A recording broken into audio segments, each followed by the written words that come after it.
All right. Well, so anyway, I'm not going to ask Chevelle this next question because, we already know where he stands on these subjects anyway. But Todd, how about you? Are you suffering from PTSD these days? Because there is a new form of PTSD that has recently become that people have become aware of, and I'm not talking about post-traumatic stress disorder. I'm talking about President Trump stress disorder. Yeah, it's certainly a thing. I know my wife, I think, suffers from it daily. Yeah, apparently some of the symptoms of this PTSD include things like insomnia, hypervigilance, and an inability to tear yourself away from CNN/MSNBC/ whatever your favorite news organization is, because you're just glued to the set waiting to see what dumb thing Trump's going to do next. Trump's I don't Twitter. know that is a disorder per se, because my wife does that for fun. Yeah, that sounds like a problem. It is in my book, but That's she not seems to fun. be enjoying herself, and she doesn't harass me when I'm watching my anime, so it's all good. I know your wife, so I'm going to not comment on her habits or behaviors because I don't want her coming to get me later on. But back to the President Trump Fake thing. news. Yeah. But back to the President Trump thing. Yeah, apparently this is a very, very real phenomenon, and it's not only something that's happening here in the States because, again, as we discussed in previous episodes, there are people in other countries, some of our allies, as a matter of fact, as well as other countries that we really don't have any diplomatic relations with, that are very concerned as to what our president is going to do next. And, of course, in the latest news, there's all the discussion about his complete and total incompetence. And so, people with... So, now that I think about it, maybe giving people concealed weapons isn't such a good idea if they're all suffering from PTSD. I know there were... Just today, they're talking about him losing another cabinet member. It seems like they're all jumping ship like rats. Oh, well, yeah, most of his committees have been disbanded now because they all stepped away in the wake of his wait-and-see attitude. I'm going to try and be diplomatic about it. His wait-and-see attitude as to what he was going to say in the wake of the Charlotte violence. Yeah, because what he was saying, nobody seemed to like. Well, I know we were going to get into that in, right after the break, and I don't want to go too far too fast So here. let me ask you, you say you've got the PTSD? To some degree, I think I do. I sit there and wait. It's almost like when I get up in the morning, I'm a big fan of news in general, and I enjoy listening to talk radio. And I can see Todd making funny faces. Terrestrial radio? Who the heck listens to AM? I remember that conversation from a week or two ago. But I get up in the morning and pick up my phone. Is that around midnight AM? Yeah. I pick up my phone and look at the news feeds that are coming in, and as I'm going through the phone, I'm sitting there thinking, I wonder what Trump has stepped in this time. I mean, that's generally the thought that's in my mind. I mean, it's nice to have the PTSD because his name is Trump, and it makes for an easy acronym. But the exact same thing happened for the 8 years before Trump. It was just on a different news station. I don't think that it was nearly. I don't think that people were freaking out. No, and I'm going to about tell you what how Obama I think about was this. doing. I was thinking about this earlier today. Okay. You have America, and you have these like parentheses, right? Okay. The states that are on those outside parentheses are the ones that are freaking out. Everything inside, you have parentheses, the word America, then you have the closed parentheses. America is not tripping. The parentheses are tripping. Everybody along the coast are the ones who are having an issue right now. Everybody else is not really that worried about it. Even when Trump tweets something like "Kofefe" or whatever that was. Yeah, exactly. Remember that a couple weeks ago? But see, people, I don't know. Why do people feed into this? The man is clearly like he lives for attention.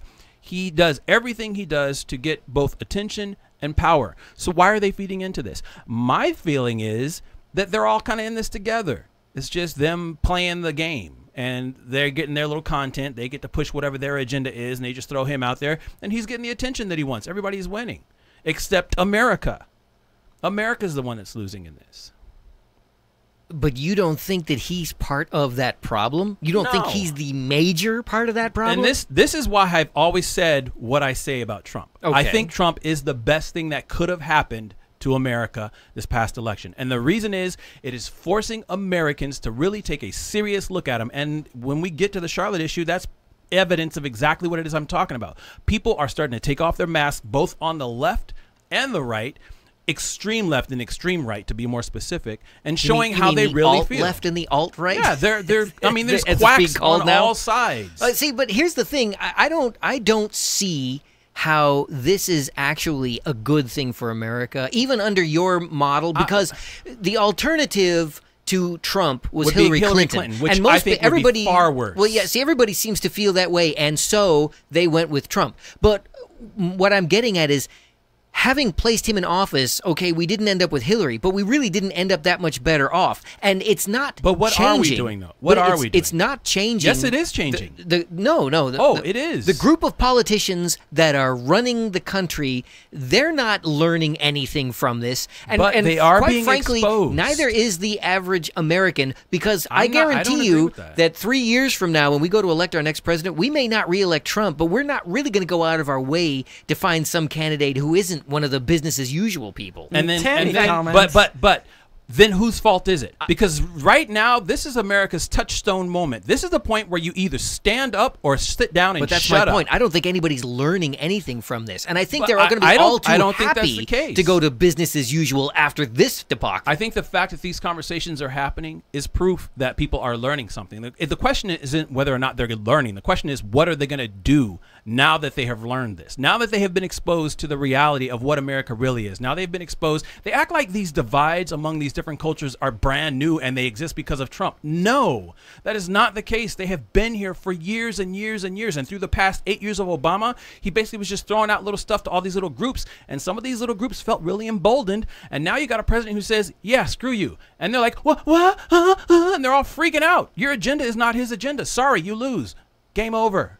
Tammy says, no, he's working hard. He's getting attacked by idiots mad they lost the election. I think he's working hard, all right, to finish taking the country apart. But then the other side of what you're saying is that you have the status quo politicians. And I think that's another thing that Americans hopefully are learning, because they're seeing that you have a person who came in and said he was going to change everything. And I think he has. I'm not going to say it's for the better. But what he has changed and what he has managed to do is completely expose not only the left, but the right. And the fact that none of them have any interest in doing what is right for the people.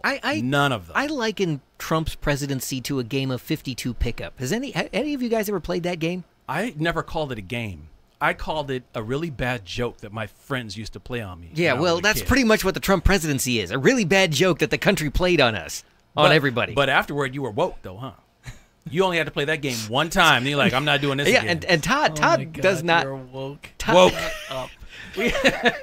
Todd doesn't even I know had what to we're fit that talking in about somewhere. here. You never played? I know exactly what you're talking about. You do? Yeah. It's more of an accident than a game.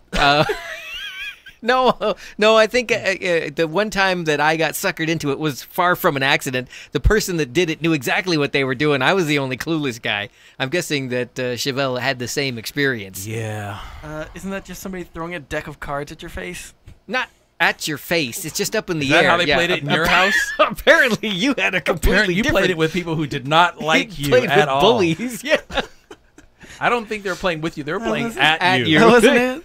No. There you go. That's why I don't play any sports. Sounds getting too rough for me. Oh, man. That's I terrible. thought they were all like that. Oh my goodness. Yeah. So that I think is really the situation when it comes to Trump. I don't think that the country is actually learning anything other than that they're sorry they put him in office. I don't think they're sorry. You don't? No, I don't. I think there are a lot of people, and this is something that I was saying before Trump got elected, because they kept saying, "Oh, we just need to sway these people who are going to vote for Trump." No, the people who were the groundswell behind Trump during that entire process, there was no way you were going to turn them to any other candidate. No way. Those were the same people who were going for the Tea Party movement. Those are the same people who are going for, if you can go all the way back to Ross Perot, they were always looking for that alternative to the status quo. And Trump was the one person who had the resources and the gall to stand up and say what everybody else was saying. And I'm not going to say everybody else, everybody inside America, because the folks in the parentheses weren't saying that stuff. America was saying it. So the you're parentheses saying weren't saying East it. and West Coast are the parentheses, huh? That's where you're finding all the people. I mean, when you got a bus, and this, we could say that for later. Yeah, you know what? But yeah. We gotta go. We gotta take a break, and then when we come back, back, we got more. I've got more to discuss about the Trump situation. I actually want to lace into you a little bit more, and I'm sure that Todd does too. Hey, Tammy Todd, weren't you says, going no, not Ross Perot. He was dumb. Nah, Ross Perot was kind of dope. I dug that dude. to